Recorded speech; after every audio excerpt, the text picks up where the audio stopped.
Hey, we are live May 15th, ladies and gentlemen. The Ides of May. You don't hear that too often. You just hear the Ides of March. March is the only one that gets the Ides thing. Actually, I'm not even sure. Are Ides for every month? You know what? I don't know. What is an Ide? I always assumed the Ides meant it was March the 15th because Ides of March is March 15th. And so I assume every 15th is the Ides, but I don't know. I mean, in that case, I was born on the Ides of November, but I don't know exactly what it means. What's the Google machine say?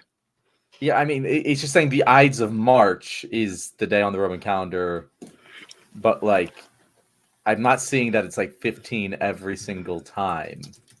I'm just hearing, what is the Ides of March? Ides is actually a day that comes about every month, not just in March. Hold on, guys, we're learning something new here. It's the middle of the month. In a 31 day, yeah, okay. So it is just the middle day of the month. Interesting. That's weird because March is 31 days, so there is no middle day. That's odd. They just pick 15, I guess. I guess you gotta pick. It's like having your birthday on February 29th or something. Yeah, most months wouldn't have an Ides at all because let's see, September, April, June, November, and February. 5 months out of 12 have an actual Ides, and the rest. Well, February wouldn't have an Ides every fourth year on the 29th. That's 29 days, so it wouldn't have an Ides. Oh, Tweedledee's excited. I forgot to see. Where's our comment there? Tweedledee, if you're excited. I'm glad that this riveting conversation. I know, right? Oh, these are pretty fun. They are pretty fun. I like these tangents we go in. So since we're on the calendar, Caesar, I mean the Julian calendar, no surprise that was Julius Caesar. But before Caesar said we got to put a stop to this calendar nonsense because it was out of control. They didn't have a process for like catching leap years. And so the calendar just kept moving. It just kept migrating. And they were having it was spring in winter or something. It was like, no, fuck this. And they actually, put it in a system. They actually didn't even have months for January and February. They weren't labeled. They were just this like shitty cold weather season no one cared about. And you can see how it's left over because you never talk to anyone because it's just too cold. Yeah, it just sucked. No one liked it. When am I going to see you? Well, not in fucking February. I'll tell you for goddamn sure. It's not going to be. So they only had 10 months, and you can still see the remnants of this because December is the last month. But December in Latin means 10th month. You can tell with the DEC. Yeah. And November means 9th month. September means 7th month. October means 8th month. The rest of them are all kind of jumbled. But the first month was March. And then they named March after Mars, the god of war. I don't know what April is named after or May. July was just Julius. Like that July is named after Julius Caesar. Yeah. I know that was one of them they added. And August is named after Augustus Caesar. That makes sense. Yeah. And so, but they just had to come up with January and February because, like, okay, we should probably label these months here. there's like 60 days here that no one's got anything listed. So all men do is get together, they start a podcast and talk about the Roman Empire. That's eventually it gets to it. Listen, the Roman Empire is pretty goddamn cool, though. I mean, if you're gonna be obsessed with something, the Roman Empire is also my favorite example. I'm talking like a libertarian about like these are the things that we need government for. Like basically everything the Roman Empire did, or at least codified, like standardized axle lengths. Roman Empire did. You know what fucking chaos there would be if we didn't have standardized axle lengths and road lengths? Everyone just had different fucking length cars and size cars. You know what chaos would be if not everyone used the same fucking calendar? Like there was a I forget exactly what it was, but there was this international space mission that like we sent a satellite, I think to Jupiter. It was like Jupiter or Mars, and then all of a sudden, like we think that we're like far away from the planet, and then we just track the satellite, and it's because there was communication between two teams from here and Europe that like didn't realize they were using different measurement units, and so the satellite just crashed into the fucking planet and died because they didn't understand how far it was. And that shit would happen all the time without government standardizing measurements and time and all of these things. Like, how would we ever go about that? And if you're going to say, oh, the private sector would figure out eventually, yeah, maybe. But also, they're going to manipulate it to their advantage, and it's going to be constantly changing all the time. Like, know this is going to happen. Like, and that would be incredibly inconvenient for the consumer if everyone had their different. I'm using Musk units, and you're using Bezos units. You know, it's all over the fucking and then you place. have to transfer them and probably pay a fee to a bank to transfer Musk units to Bezos units. That would just open up another market, man. That opened up someone to do the translating. It'd be perfect. It's like, oh god, that's a libertarian's thing. They actually see everything in a market. That's our fault though. That miscommunication. Look, just use the metric system, people, or whatever, Celsius or whatever we were doing that we fucked it up on. We're like the only people that still use this ridiculous system where a foot is 12. Well, you a foot. You know, what is it based on? The length of some king's foot from 1,000 years ago. That's what it's based on. It's absurd. And it's all dumb except for temperature. We nailed temperature in my opinion. Absolutely keep Fahrenheit for standard human temperatures. So that's the thing. Yes. Yeah.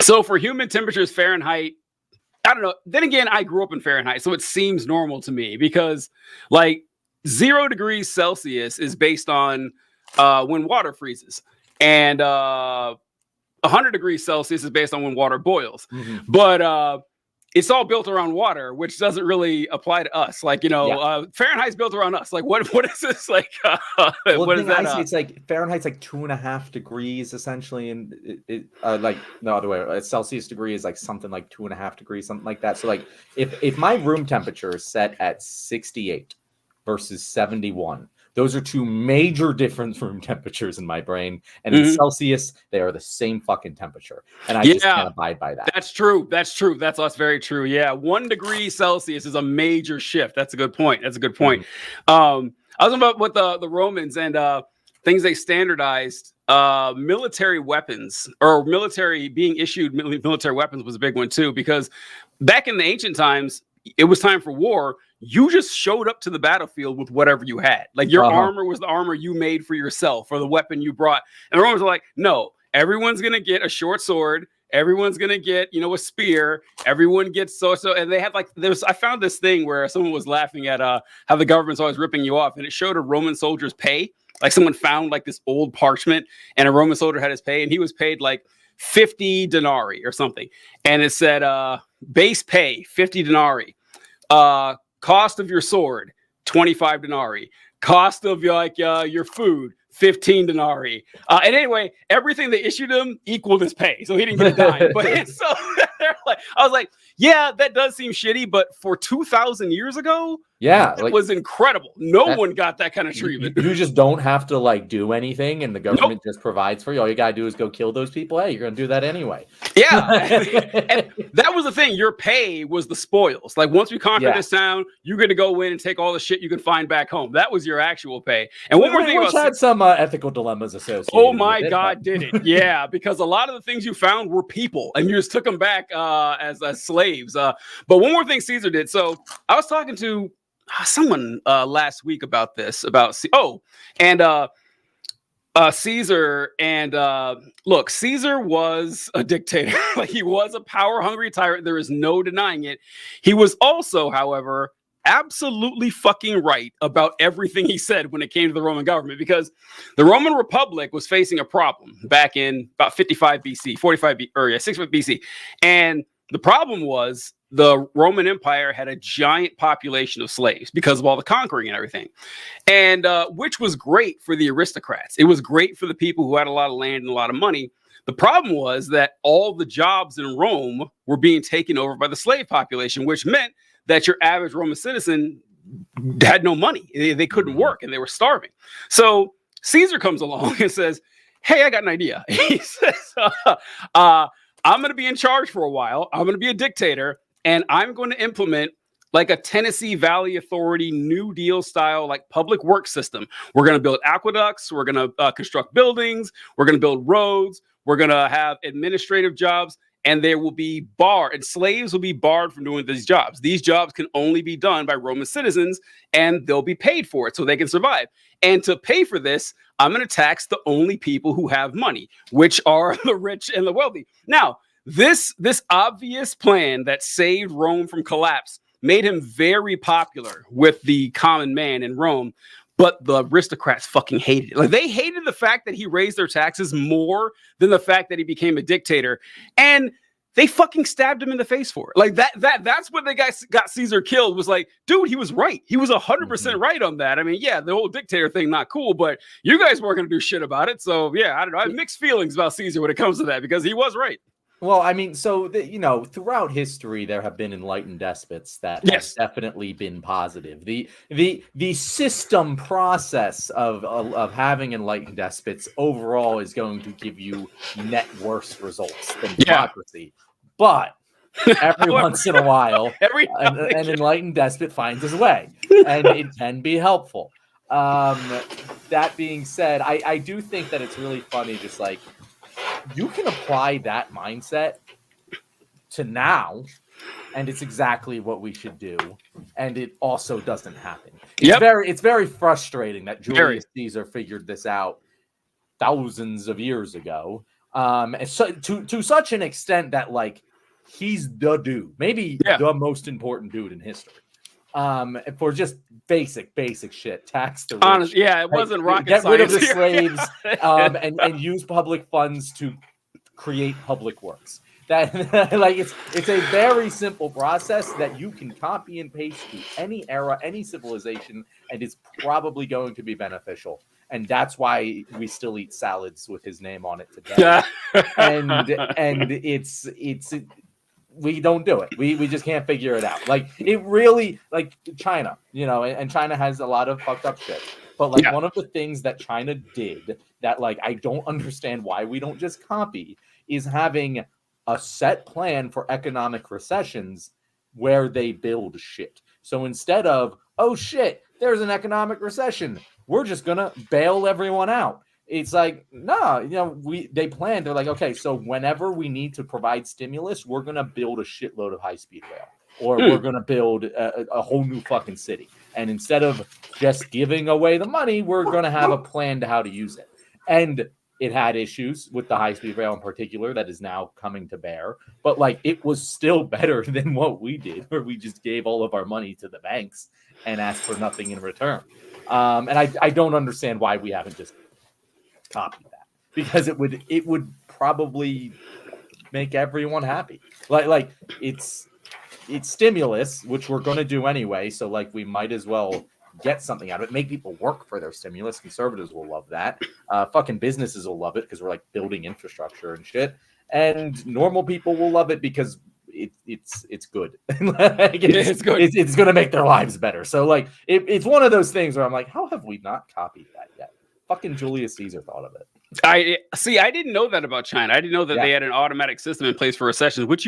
Jesus, we've had like 3 in the last 20 years. You think? And every time we're just like, oh shit, who could have seen this coming? What are we going to do? And like the whole cycle of recessions thing is like, it's what I point to a lot when people are like, capitalism, like, sure, it's not perfect, but the best we can do. Really? Like ever increasing, decreasing cycles of recession since 1920. They keep happening at a quicker and quicker rate.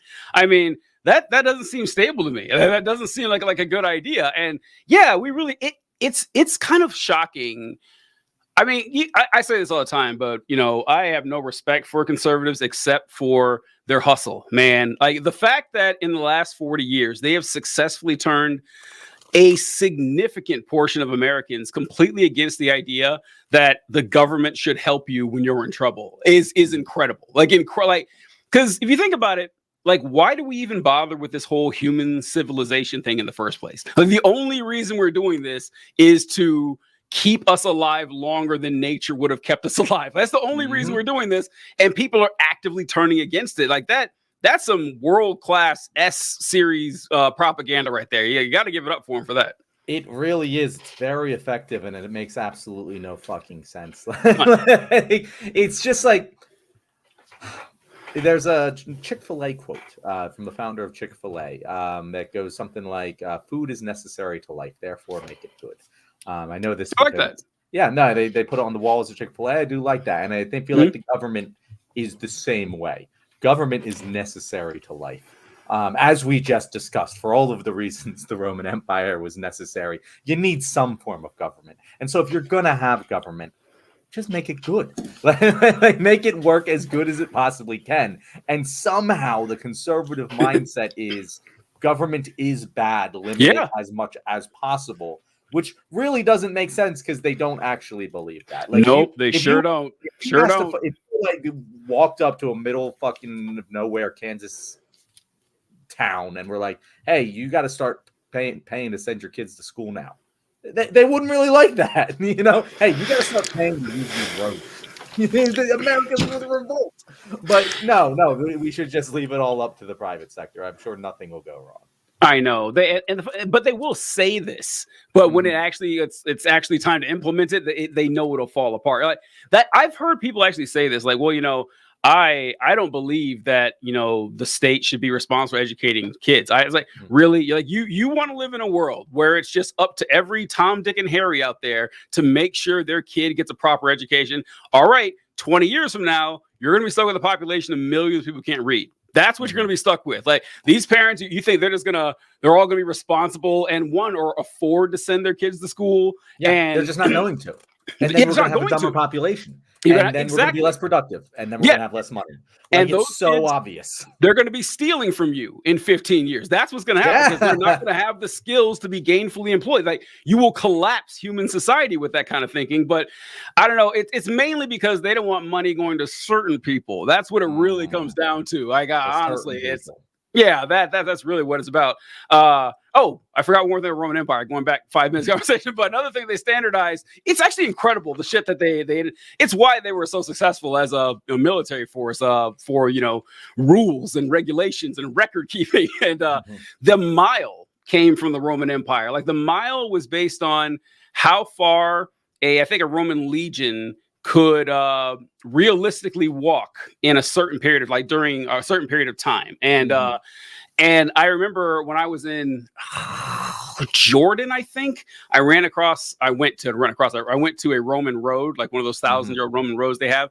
And there were like mile markers there. And I asked them, hey, like they had mile markers? Like, yeah, they actually had odometers. They had a machine that could actually rotate like how many times they hit 1 mile, and they hit markers. And these was like, holy shit, like they really had their shit put together back then. It's reason they lasted so long. So yeah, maybe you shouldn't think of the Roman Empire all the time, but there's plenty to think about. Let's not it was like it existed for thousands of years. There's certainly plenty to think about there. Absolutely. Historical things that get over discussed, particularly by the men of our species. World War II. Oh God, yes, God damn it. So I made a TikTok today, and I put a lot of extra effort. It's like a 5-minute long TikTok. Because Lindsey Graham. I saw that. Yeah. So Lindsey Graham went on Meet the Press and essentially said we should nuke Gaza, like Israel should nuke Gaza, which let's set aside the physical implications of Israel dropping a nuke on a city within its own territory. He's like, America did it and we were right to do it, so why would it be wrong for Israel to do it? And it really starkly was just like, God, the propaganda we fucking teach in schools. Yeah. That nuking the fucking Japanese, we either had to nuke them or do a land invasion. There was absolutely nothing in the middle of those two things, and we had to choose the nuke, or else we would have killed more people with the land invasion. And I honestly think it is a basis for so much propaganda to go unnoticed, because so many Americans believe that to be true. And it's an utter fucking lie. Are you like well versed in the whole fucking nuke thing? Yeah, when I was in high school, I remember. I think every high school has this conversation, or in middle school. And tell me if this is any different from what you were taught, because I was taught once again, like Truman didn't want to do a land invasion because it would cost more Japanese and American lives than just dropping the nukes and making the Japanese surrender. And I was like, oh, okay. I bought it like everybody else did. And it wasn't until years, like decades later. And I was like, well, hold on, wait a minute. And you read about this, and Japan was already on the decline. They were going to surrender. Like we had them choked off. Germany was defeated. Their allies were gone.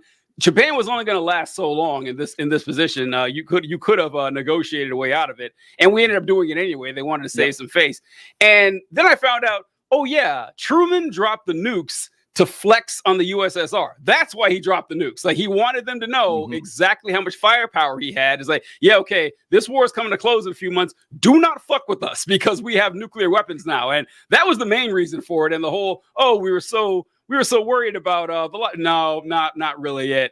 And the firebomb example, I don't know if we talked about that before, that the firebombs could have been just as effective. But then I thought later, it's like, oh, that's still killing like thousands of civilians at a time or some shit. Not much better, but at least there's no nuclear fallout in that option. But yeah, there were other options, and we went with the monstrous one. Yeah, so that's what it's very similar to the whole Israel-Gaza-Palestine conflict thing, because it's one of those things where the more you read about it, the more it becomes abundantly clear how much we've been lied to. Because like it just, every time you learn something, you say, oh, okay, well, this is a reasonable objection I have.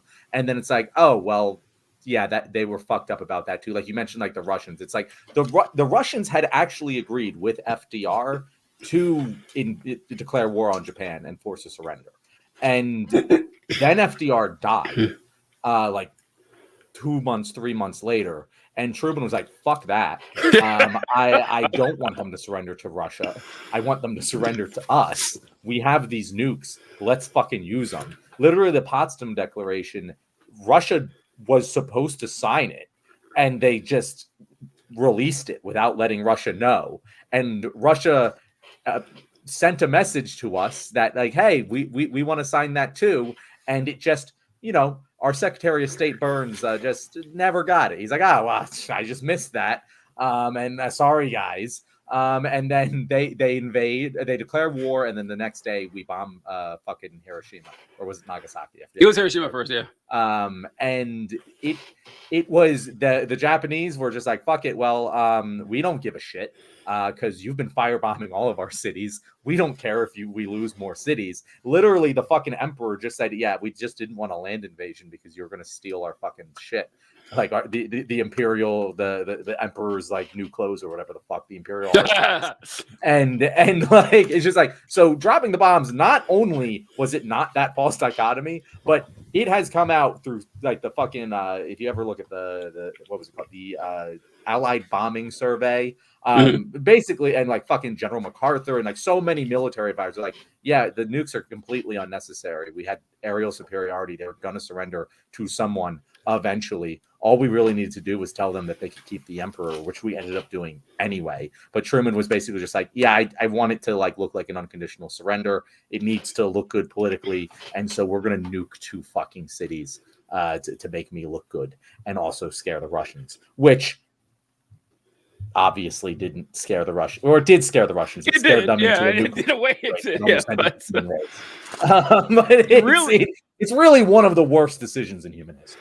Yeah, it's funny you mentioned how FDR had this plan, and then Truman stepped in and said, "No, fuck that." Isn't it messed up that can just happen? That the president dies, new president, all right, changing the entire course. Like, one person should not have that kind of authority. I'm sorry. Like this thing that we have that the president can just like, yeah, I'm the commander in chief. Like, he's a fucking general. He's not. And it's like, yep, this is what we're doing. I don't need to consult with anybody. We're not going to have a body to vote on this shit. I'm just moving forward with it and fuck what the old president said. That's wild that can happen. I really don't understand why we don't have like emergency elections when a president dies. Like if a president dies in the 4th year of his term and the VP like needs to be like just settle it out, that's fine. But if a president dies like year 1 of his term, I really don't understand why the VP is just president for the rest of the term. Like, why not just have an election the next year? I never thought about that, actually. It happens. It happens so infrequently that it doesn't seem like a major problem that we need to solve. But like,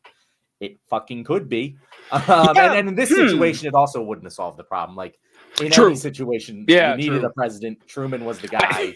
Honestly, I don't know how else you do that, but honestly, it's just easier to do it this way. I think that's just it. It's just like, oh man, we got to do because God, that sounds like a lot of fucking work. And let's just we have it in good, even 4-year blocks now. We don't want to fuck with this. So I can kind of see the simplicity of 4-year terms. One of you guys is finishing this term. All right. It's going to happen. We're not going to have some special shit. Cause when that happens in the Senate and everything, it's weird. It's all weird and confusing. It's okay, so we have, I guess if a senator dies, the governor appoints the senator to finish. There's no vice senator or something, so they got to appoint someone, or there'll be a special election in some cases. But yeah, I never really thought about why we just don't go with the special election and everything. And speaking, by the way, of what you just said, it's crazy that someone just dies and someone takes over, and that FDR dying in that particular moment changed the course of human history. And I've said it many times on this show. I'm just incredibly worried that that's going to happen to Biden.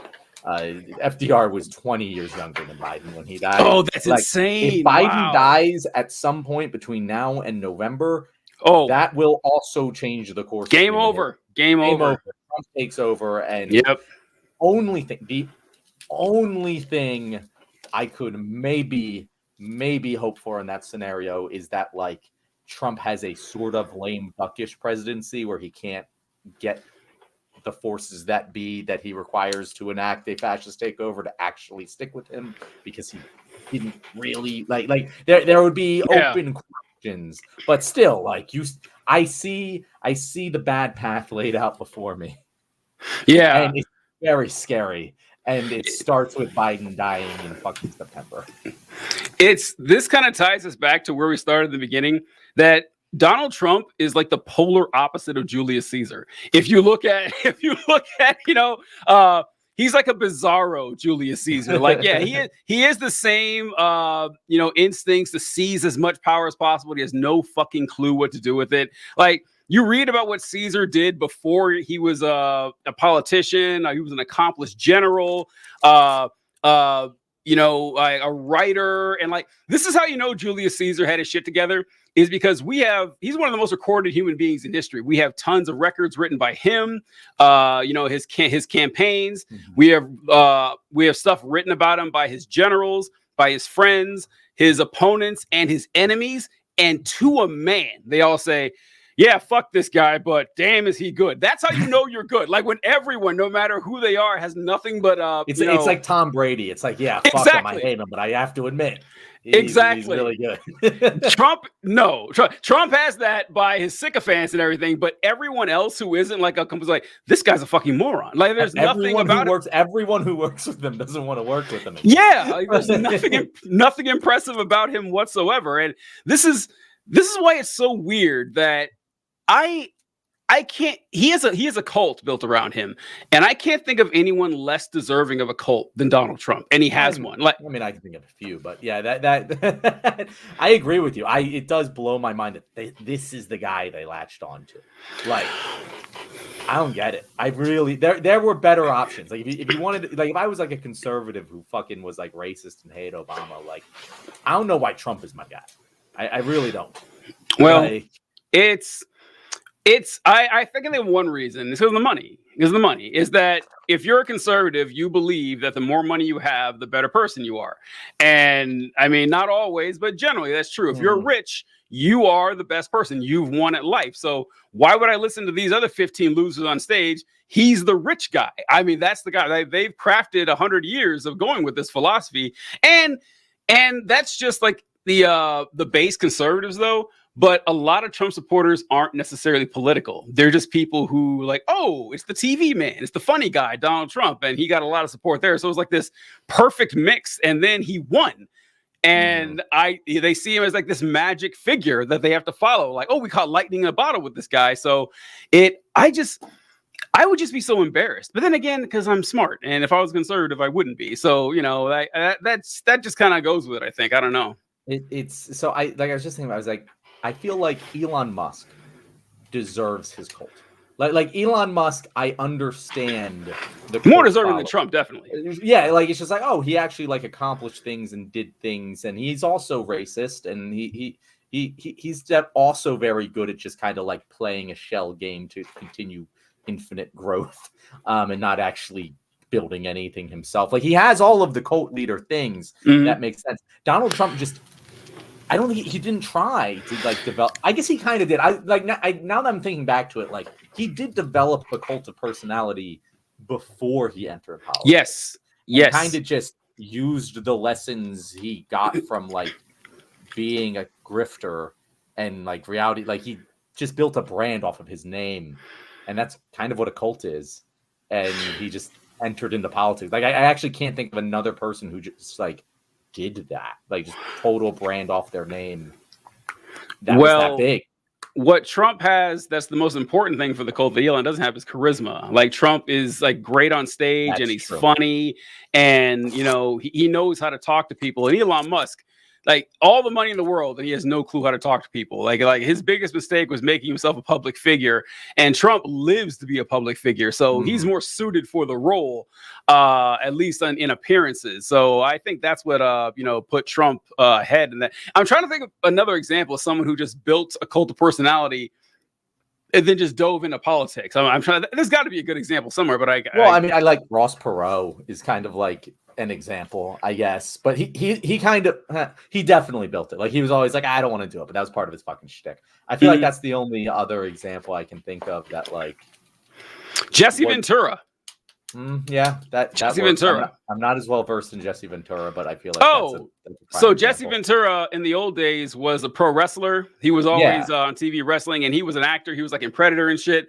And so he had a personality as Jesse the Body Ventura before he ever stepped into politics. And so like, that's how I knew him. It would be like Macho Man Randy Savage running for Senate or something like. Arnold Schwarzenegger would kind of. Schwarzenegger, that's a good one too. Arnold Schwarzenegger. Yeah, but I don't. I guess Arnold Schwarzenegger did very much build a brand for him, because there's like a difference between like you did something else and were famous for it and entered politics and specifically built a cult of personality around yourself. I don't necessarily feel like Arnold Schwarzenegger did that much. As like, he just was famous and had a brand. But I don't think he like built. He just did movies. You know what I mean? Like, it's not like it's not like Trump like went out of the way to build the Trump brand name. He protects it like fucking Apple. You know what I mean?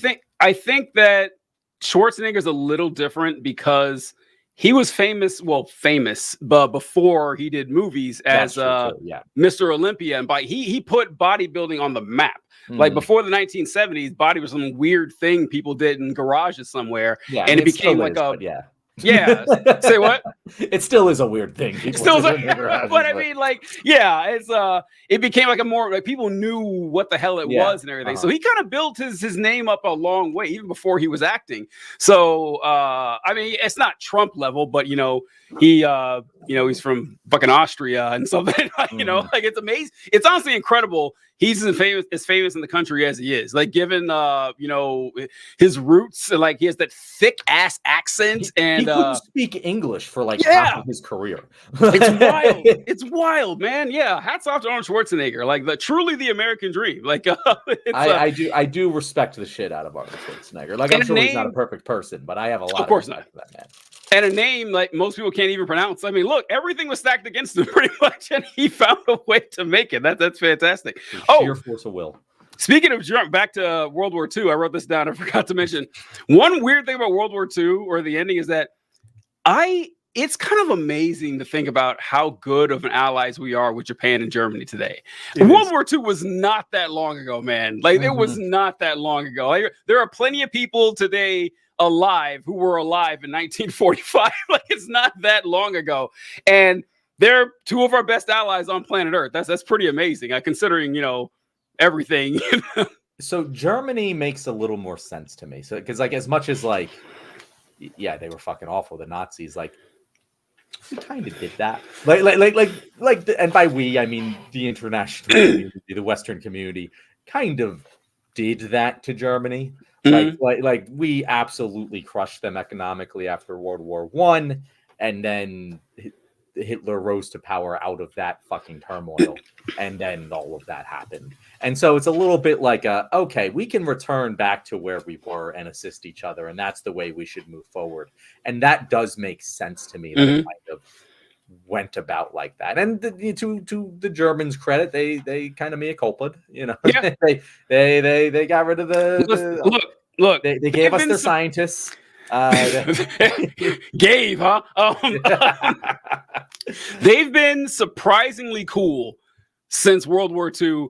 I would say suspiciously cool, because I don't buy it, man. I don't buy it for a goddamn second. You guys don't like kick off 2 world wars in like 30 years and then get off the hook for 80 years of good behavior. No, I still got my eye on Germany. I'm watching out for them, man. I don't buy it.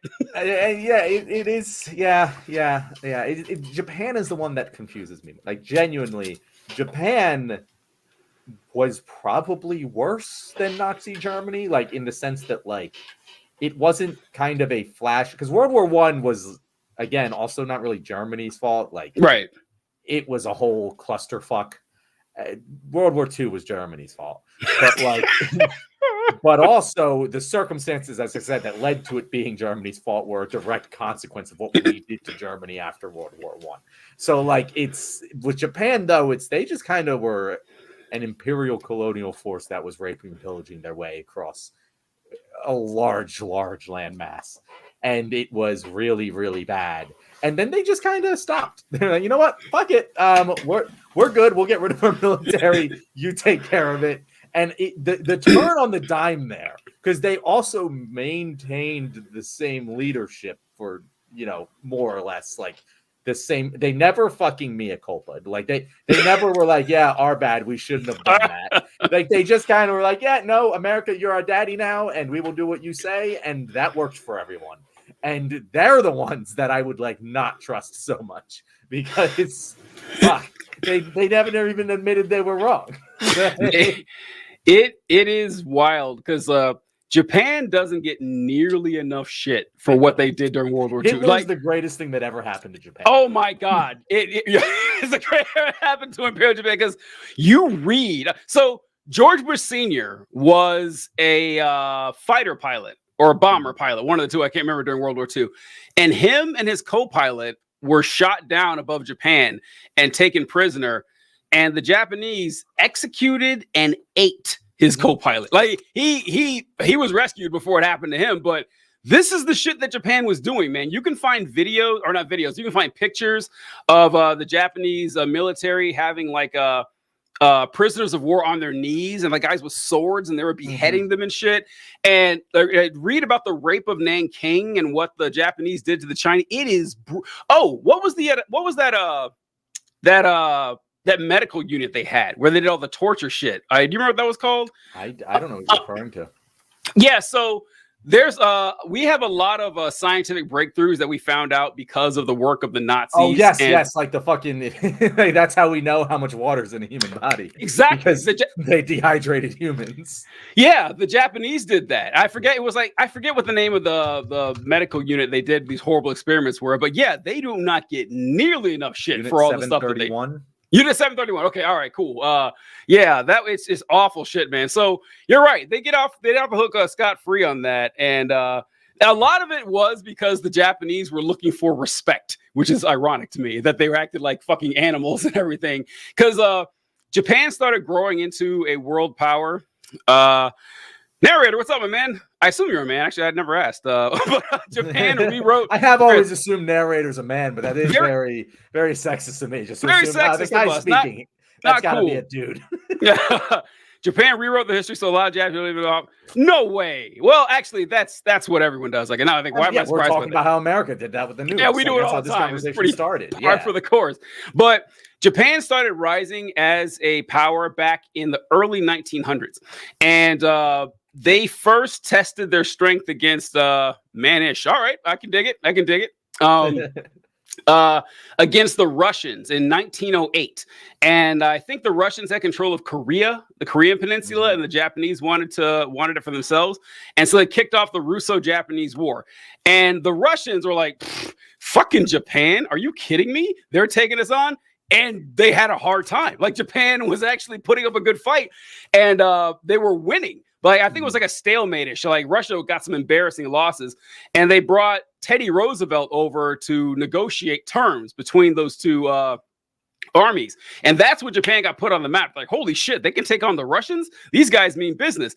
And after that, they tried to get like I think it was like a proto League of Nations thing they were putting together. Mm-hmm. And Japan's like, hey guys, we're a powerful military. Can we come? Like, fuck you. This is for Europeans only. And so then Japan said, well, I guess we'll take it seriously since we're not white. We need to start becoming a colonial power. And that's when they started expanding out from that. Mm-hmm. So once again, it traces back to, white supremacy in a weird way. The Japanese wanted to prove their value by being savage as possible to impress the Europeans. It's kind of crazy. Honestly, again, our bad. Yeah, we should have set that example, guys. That was you're clearly very good at it. We shouldn't.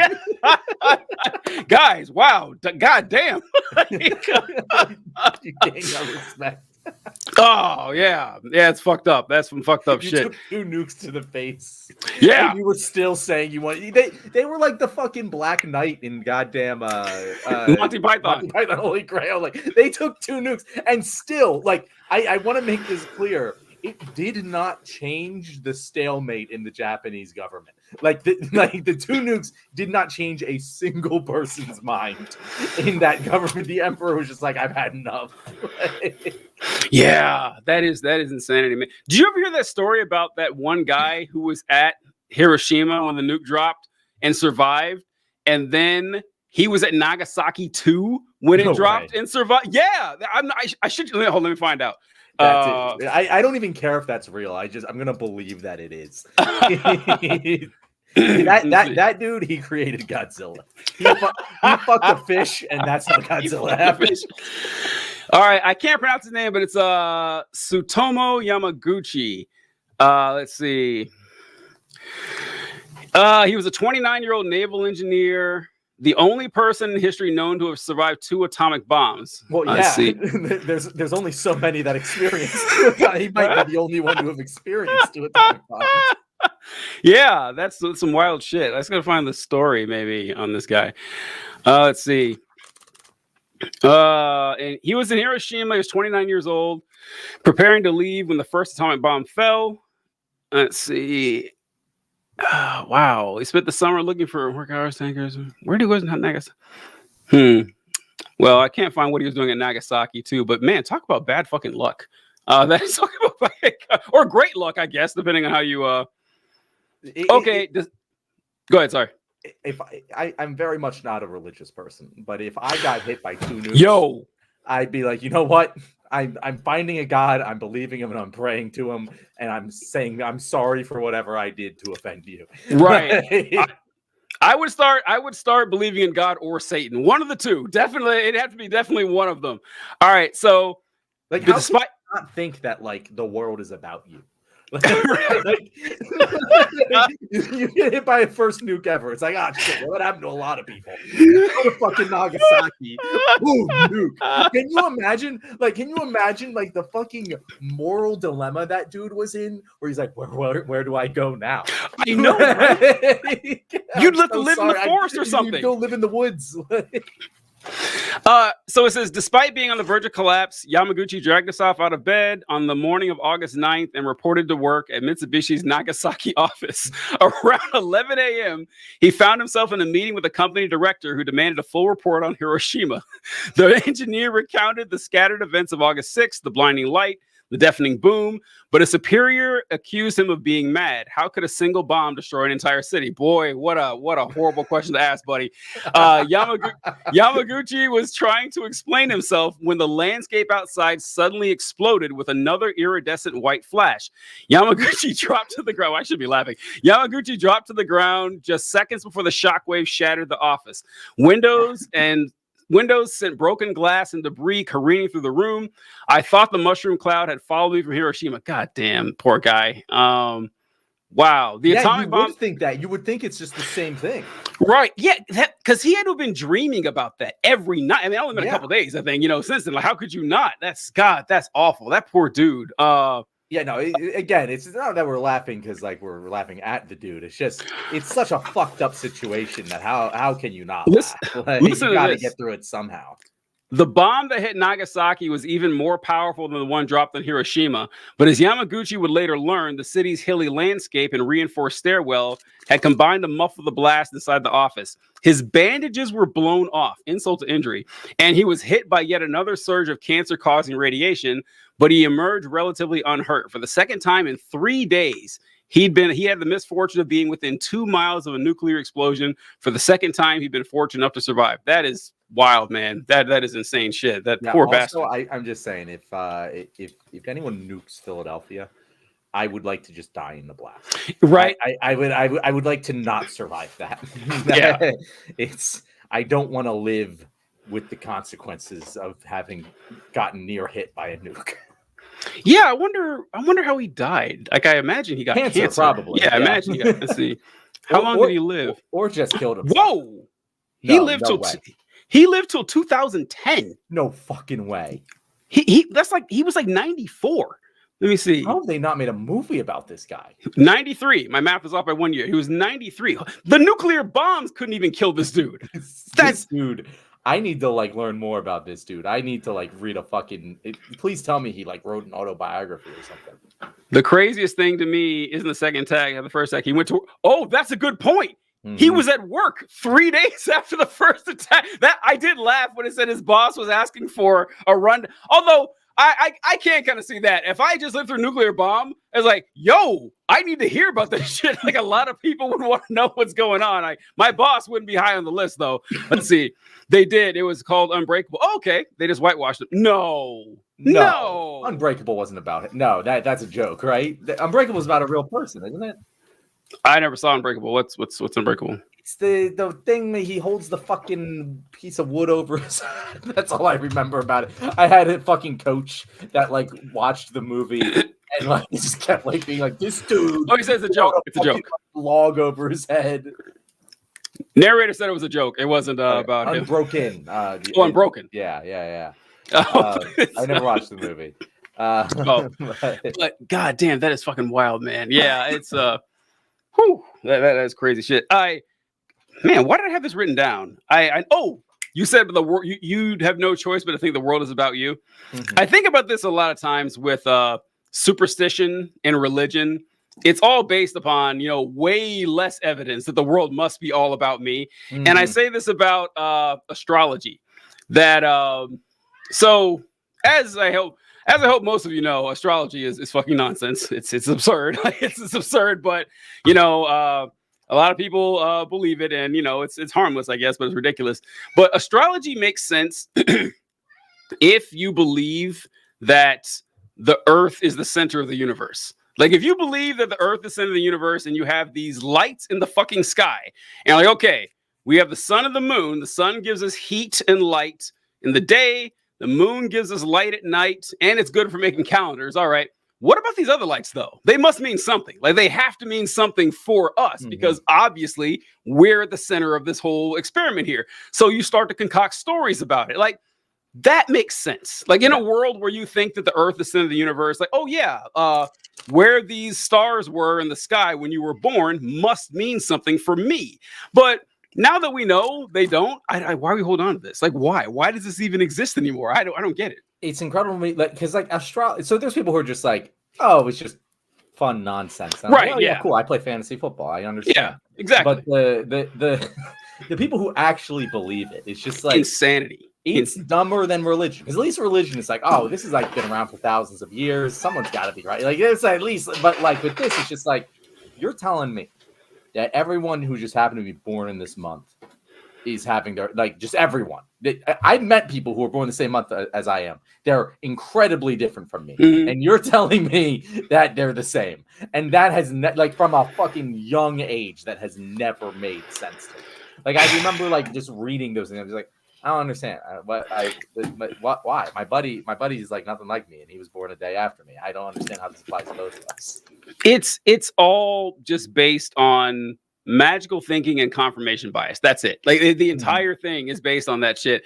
And it's always weird to me when people was you know what I hate? I hate this so much, is that you'll be out with a group of people, you'll be talking, and then someone will mention, hey, I'm a Libra. So I knew it. I knew you were a Libra. I knew it. I've seen that a lot. You know what I've seen very little of? You know what I suspiciously never really see? Oh, we've been talking for 30 minutes. You're a Sagittarius. You're a Taurus. You're a Scorpio. That never happens. I see a whole lot more of the I already knew it. I hate that shit. So I'll lie about it. I'll just say, just fuck with them. It's like Whoopi Talks like, I'm a Capricorn. I knew it. Bullshit. Actually, I'm not a Capricorn. So what are you gonna say about that now? Like that's fun to do. That's because they'll always do it. It's like I just can't believe like smart people are like, yeah, this stuff is real.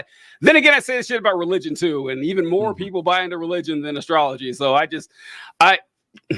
say that about religion all the time. Like there are very intelligent people who spend hours and hours and hours and hours and hours and hours and hours of their lives proving religion and like doing research and archaeological digging and all these things. And it's like, but you haven't solved the basic fucking contradictions of the religion. Like you can do all this shit for me, but you really haven't like just addressed the basic questions. And you're just like, well, it's a wizard did it. Like that's the end. They will go tooth and nail to like validate the exact day and carbon date this artifact. But then it's like, hey, so hell kind of fucked up, right? Like, yeah, I don't know.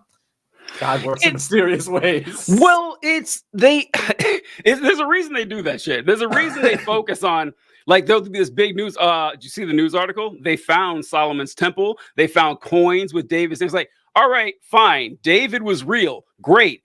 Show me God is real. That's the important question. I don't give a fuck if King David was real. I don't care about any of that shit. Human beings exist. Kings exist. I'm well aware of this. Show me that, a triune deity who spoke reality to existence exists. That's what I'm interested in learning because that's what you're basing this entire thing on. And people keep doing it. It's just, it's frustrating. But you know what? It's none of my business, usually, until they start implementing it in politics and, bullying people and shit like that.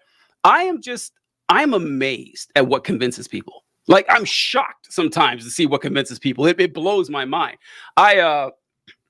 I knew this girl years and years ago who said that she was able to see ghosts. And I'd be hanging out at her house or whatever. And she says, yeah, I talk to ghosts. I see them all the time. And she's like, yeah, like I was just talking to a ghost today. And I was like, all right. She was like, yeah, while I was here. She goes, oh, yeah. I said, okay, let me ask you a question. These ghosts, can they see? Like, can they see what's around you? She says, oh, yeah, like they'll point at a picture and say that this person's been thinking me. She was like, all right, check this out. I'm over here all the time. Next time I'm here and a ghost appears, let me know. I'll walk into the room. I'll put my hands behind my back. Ask the ghost how many fingers I'm holding up. If the ghost can do that correctly 2 or 3 times in a row, I'm going to start believing you. Guess what?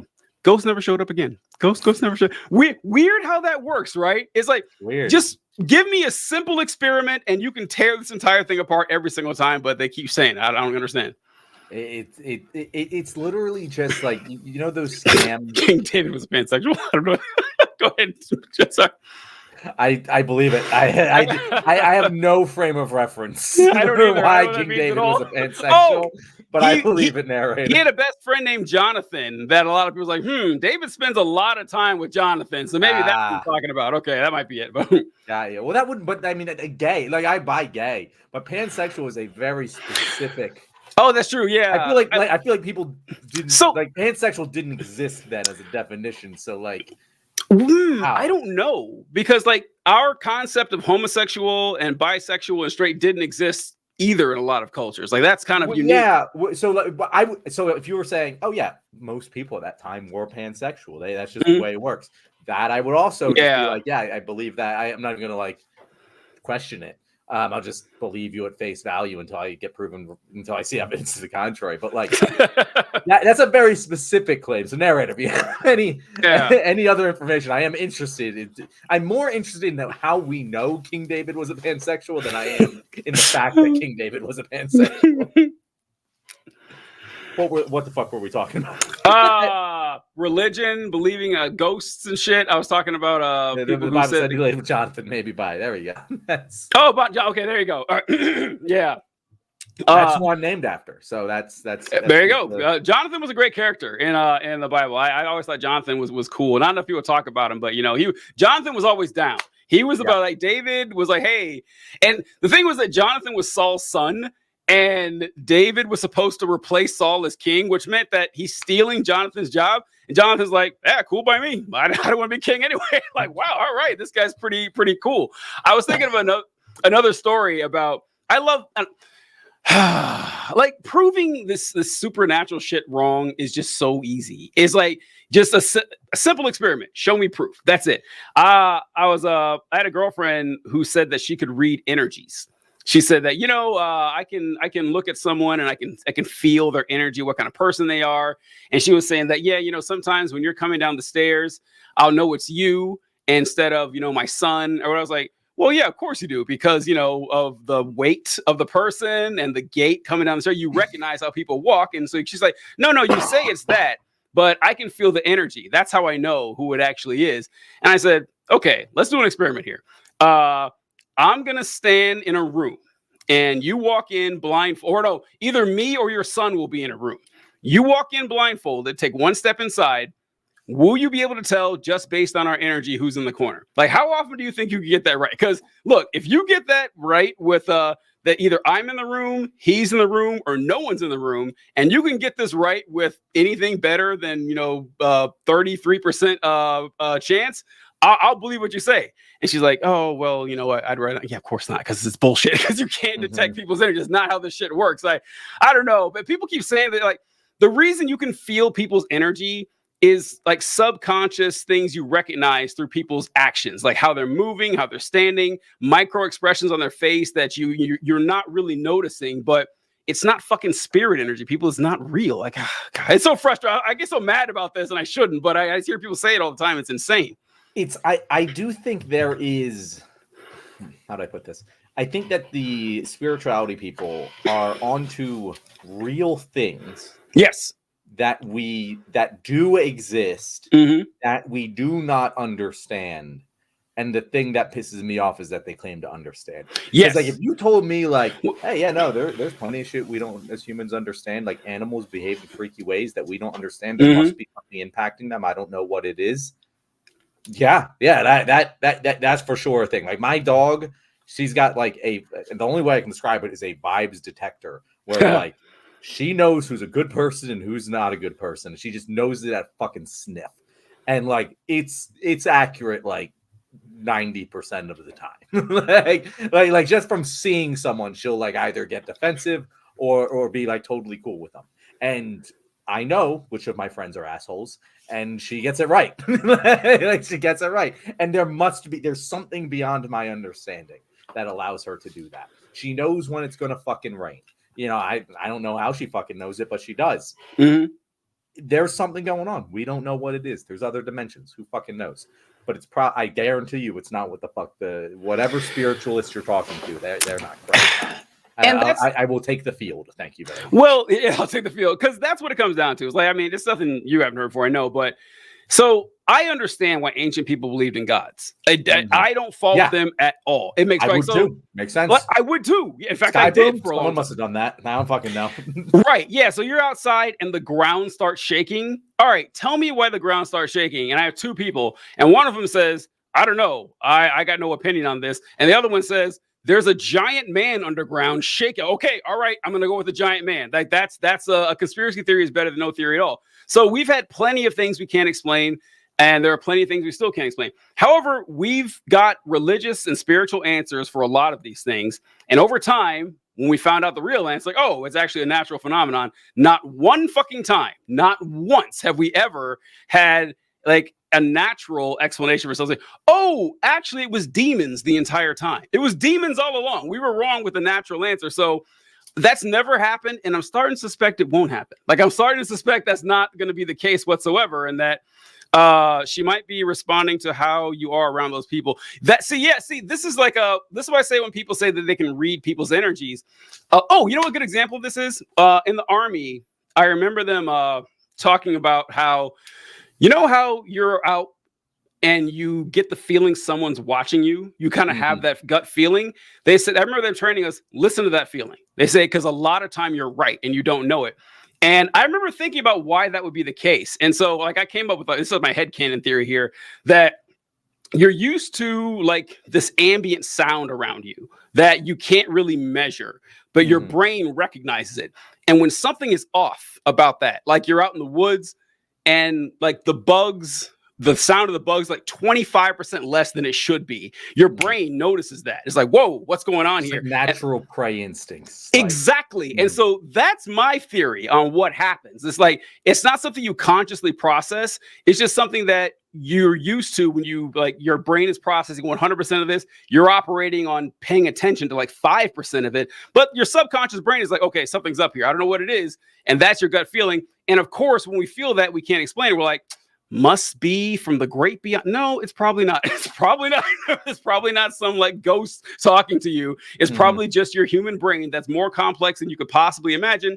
And you're seeking to give agency to something that you can't understand. That's what like pretty much all spiritualism boils down to when you think about it. I mean, in my opinion, at least. There is a very related thing that I've thought about a lot. And like there's a part of me, I'm like, it's definitely confirmation bias. Like I know it's confirmation. Ton of confirmation bias. But there's another part of me that's like, but it happens a little bit more often than I would expect if it was just confirmation bias.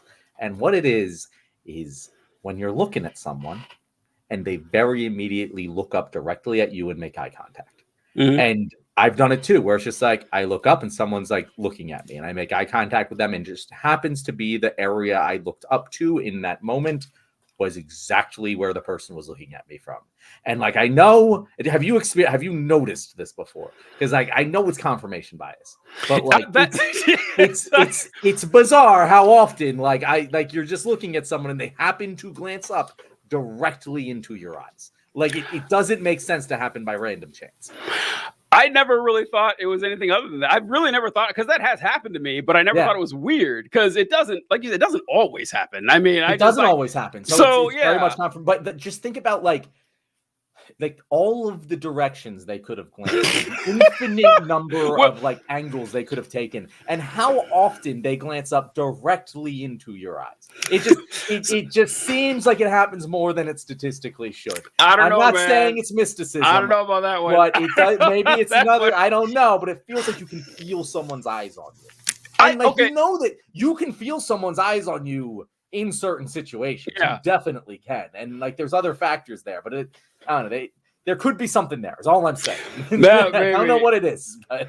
Yeah, I just like, you'd have to go a long way to convince me it's magic that does that. That's what I'm saying. Like, I don't know if it's magic, but it could be a prey instinct. It could be a prey instinct that taps into another dimension that we aren't we're aware of. Who fucking knows?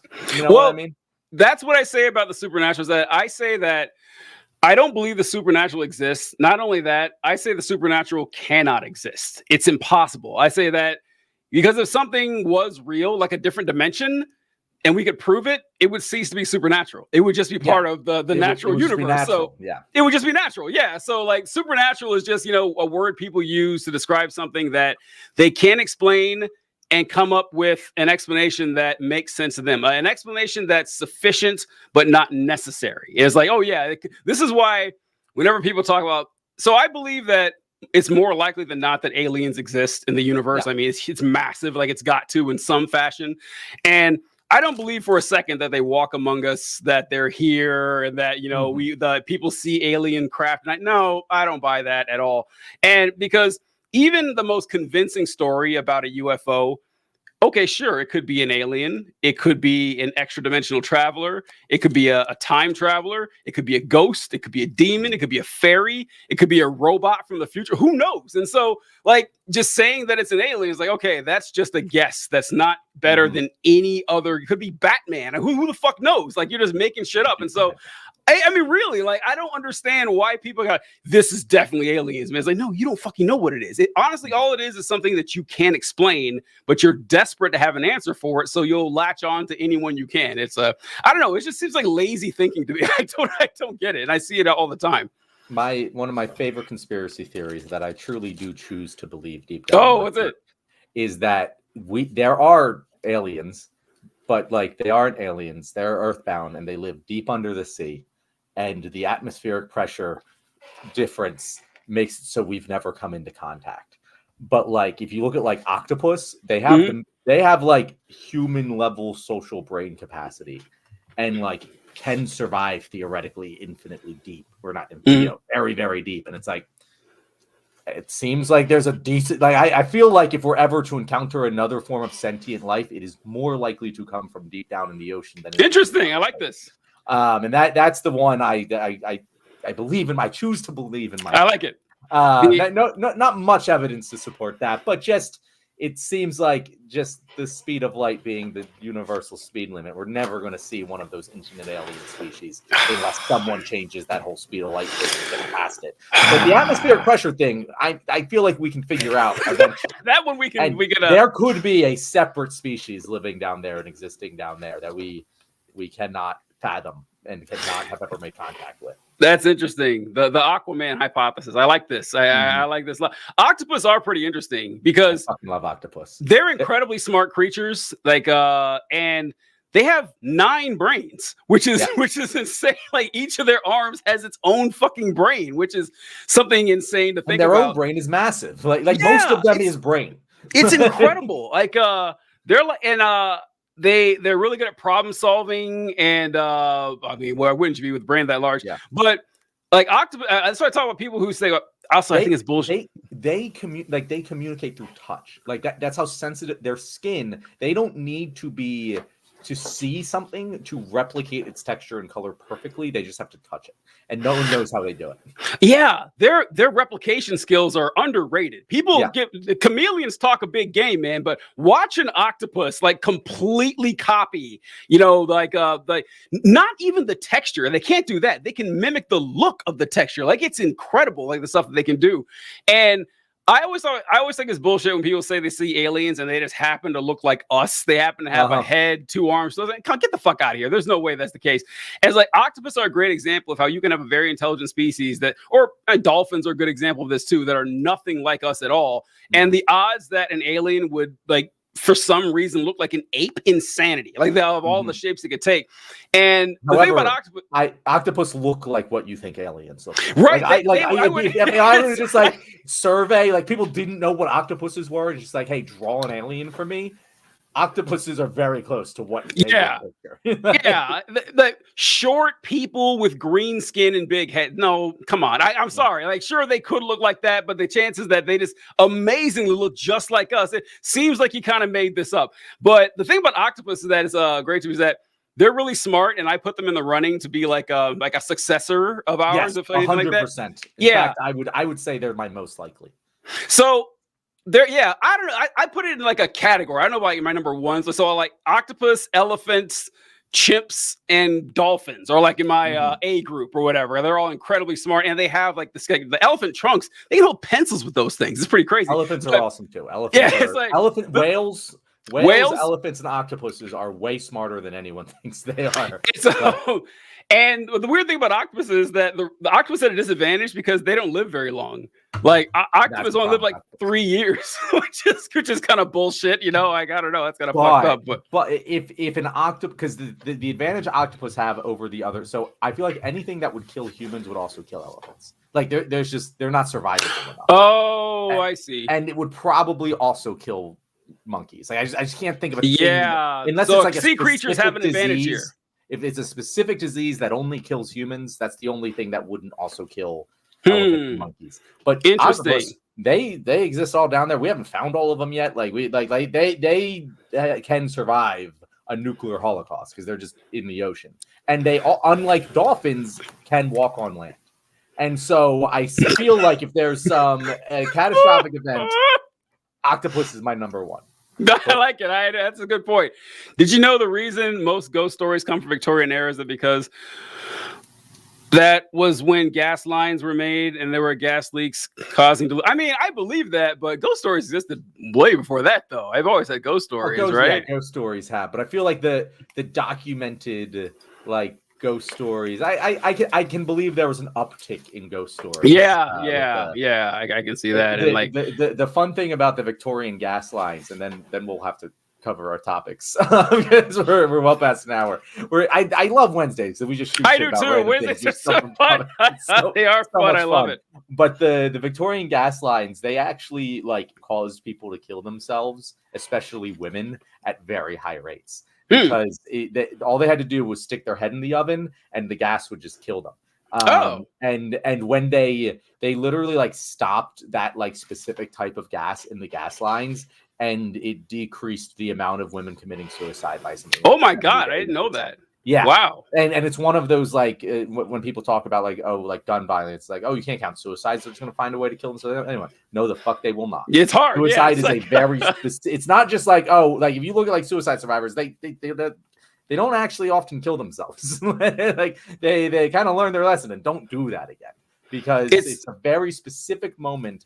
And even just like seeing an available option that's quick and easy, like a gun in that moment will cause you to kill yourself. If that gun isn't there, I'm not going to fucking like cut my throat. That's a lot. That's messy. That's a lot of work. I don't want to do it. And that's also why men kill themselves with guns more because, and this has been studied, women don't want to create a mess. That's crazy, right? Yeah. That is crazy because like men kill themselves like 1,000 times more often with. And my thought, I was like, yeah, of course that's how I do it. It's the quickest and least painful way. But then it's like that's not being considerate. Your friends and family are gonna have to see your head. That's why the women like the gas because I know. Yeah, it's consider it even until the end. But it is crazy how like a minor obstacle will stop people from doing something like suicide.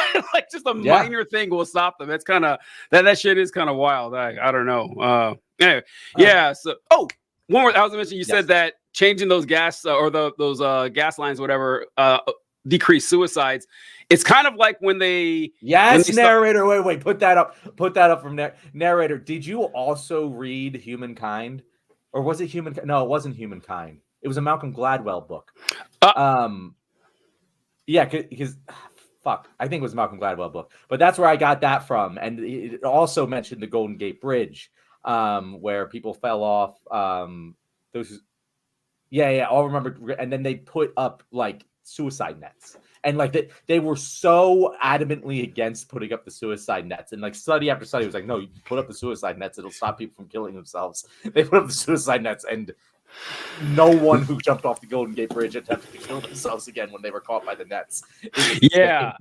I saw that in a documentary called The Bridge, a rather unimaginably named documentary, but it was about the Golden Gate Bridge.